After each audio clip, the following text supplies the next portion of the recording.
mais, né? Já há muito tempo a OMS classificou a obesidade como uma doença. Então, sendo uma doença, a gente tem que tratá-la como doença. É considerada hoje como uma epidemia mundial, né? Então a gente sabe que tem aí os dados que mostram que a obesidade já é considerada uma epidemia. Então, o IBGE ele traz um dado de 2019 que fala sobre uma a cada 4 pessoas de até 18 anos de idade nessa pesquisa estava obesa. Então, um total de 41 milhões de pessoas obesas. Um outro dado que o IBGE traz é que 50% das crianças obesas se tornam adultos obesos, né? E isso é grave. A gente já falou muito sobre isso aqui, mas como a gente vai entrar nessa maratona, né, Tami, de começarmos a falar sobre obesidade, todas as doenças aí que cercam a obesidade sendo uma doença que é precursora de outras doenças, então a gente vai começar a falar primeiro como base, né? Mas antes disso, eu até coloquei um lembrete aqui, eu quero mandar um abraço muito fraterno, tá? Para o senhor William, de Sítio do Mato, que é o pai de uma paciente minha, Verônica Cristina, que tem o seu irmãozinho especial, que diz, tá, que todas as vezes que a gente entra ao ar, ele fica todo animado e que escuta, então, uma audiência muito bacana. Eu tenho tido uma resposta muito bacana dos ouvintes da Rádio Bom Jesus FM e eu só tenho a agradecer essa receptividade. Então, um beijo aí a também o pessoal de Sítio do Mato, tá certo? Então, vamos lá.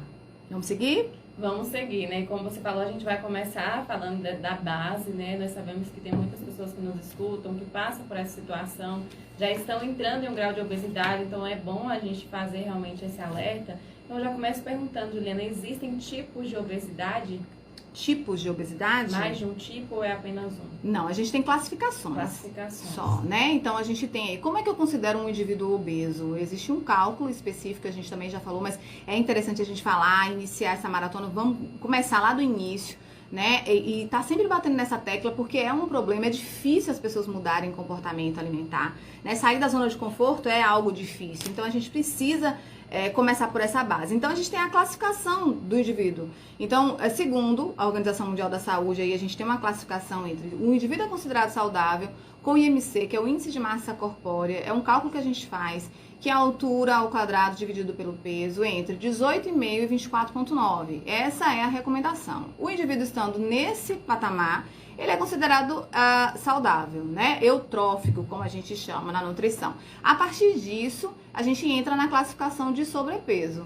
A partir de 24,9, esse indivíduo ele começa a vir com a classificação de sobrepeso. Chegou em 30, é considerado obeso. E aí a gente vem as classificações de obesidade. Obesidade grau 1, grau 2, grau 3, sendo considerada obesidade mórbida. O nome é realmente para assustar. E é assim, obesidade com risco de matar, né? É obesidade mórbida. Então, a gente precisa ter esse entendimento, tá? Uma outra questão é que, como a gente falou no início, a obesidade ela é precursora de outras doenças. Então, a gente tem as doenças crônicas não transmissíveis, que a gente conhece como diabetes, hipertensão, cardiopatia, tá? E a gente tem também as doenças, os cânceres, né? Então, a gente já sabe que a obesidade aí pode causar aí até 13 tipos de cânceres, né? Então, cânceres. Então, a gente vai desde o sistema gástrico até o câncer de mama. Então, a gente tem aí também essa informação, um dado muito chocante, mas é interessante a gente falar e trazer esse alerta que sim, a obesidade é sim precursora de alguns cânceres. E uma outra questão também que a gente já falou aqui, tá? Que é o ativamento aí dos gatilhos de doença autoimune, né? Então, a gente tem a obesidade aí como um gatilho de doença autoimune. Por quê? Por conta dessa resposta inflamatória. Ser considerado uma doença inflamatória. Então, eu tenho lá no meu gene um alelozinho que a gente chama na genética, né? O meu perfil genético para uma doença autoimune. E o aumento de peso, a inflamação causada por esse aumento de peso, pode aí ativar esse gatilho da doença autoimune. Ô, Juliana, nós temos já algumas perguntas aqui, 12 horas e 46 minutos. Boa tarde, gostaria de saber da Nutri. Tem um filho de 7 anos, com 36 quilos. Ele tem sobrepeso, mas é muito ansioso. como controlar essa ansiedade para poder perder peso? Isso é interessante. A gente vai falar, foi um ponto que eu trouxe aqui também para falar sobre ansiedade e ganho de peso, né?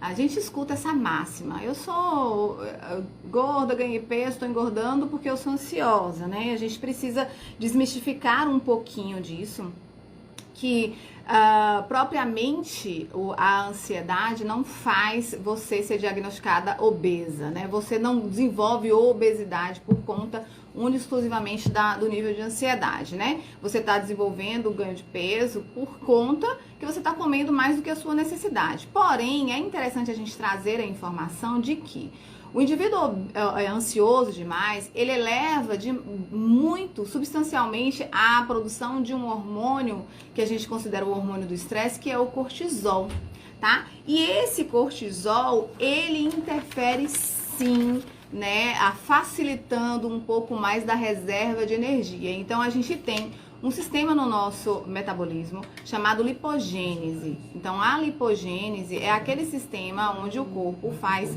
a reserva de energia, tanto no nosso fígado como no nosso tecido adiposo. E aí eu tendo um nível de cortisol alterado, eu tenho um facilitador aí para esse mecanismo. E também inibe o outro mecanismo que favorece o emagrecimento, que é a lipólise, que é justamente a retirada dessa energia que está lá concentrada no nosso tecido adiposo, na nossa célula de gordura, para ser utilizada como fonte energética e assim a gente emagrecer. Então existe um ciclo vicioso de ganho de peso, ansiedade, obesidade, né? E ganho de peso, né? Então, assim, é um ciclo vicioso, é difícil interromper, mas a primeira coisa que tem que ser feita é mudar hábito e mudar a ativação de gatilho. Se é uma criança, um indivíduo muito ansioso, descobrir qual é o principal gatilho aí que ativa essa ansiedade e depois começar a tratar nível de comportamento, de ansiedade, cuidar da alimentação, introduzir uma atividade física na vida dessa criança, na vida desse adulto, e assim vai mudando aí o perfil comportamental até esse nível aí de cortisol e insulina também que está presente nesse ganho de peso ficar estabilizado e essa criança poder perder peso de uma maneira mais tranquila, né, mais educativa. Mais uma pergunta. Gostaria de saber, tenho 22 anos, 1,80 m, 93 kg. Estou na faixa de obeso? Peraí, fala aí de novo. Tem 22 anos, 1,80 m, 93 kg. A pessoa quer saber se ela tá obesa. Tá obesa. No mínimo aí tem uma calculadora, vamos fazer. Deve ter 20, tem alguma calculadora por aí? Não tem aqui não. Mas já deve estar chegando no IMC de 29 e um pouquinho. Sabe por quê? Porque ela tem 1,80 m e 93 quilos. Olha, teoricamente, o indivíduo ele tem que ter 10 quilos a menos do valor da altura. Então, é muito alto, né? Então, muito provavelmente já está chegando na faixa de sobrepeso para obesidade. Tem mais uma pergunta sobre emagrecimento, mas de outra forma aqui, a ouvinte quer saber se pode tomar o remédio, ela cita aqui o nome, né? Sem consulta médica para emagrecer. Não, nenhum medicamento tem que ser tomado sem consulta médica, nem para emagrecer, nem para engordar, nem para qualquer tipo de doença. Medicamento alopático, só quem pode prescrever é um médico e por indicação. Juliana, nesse início da nossa fala, né, a gente já falou sobre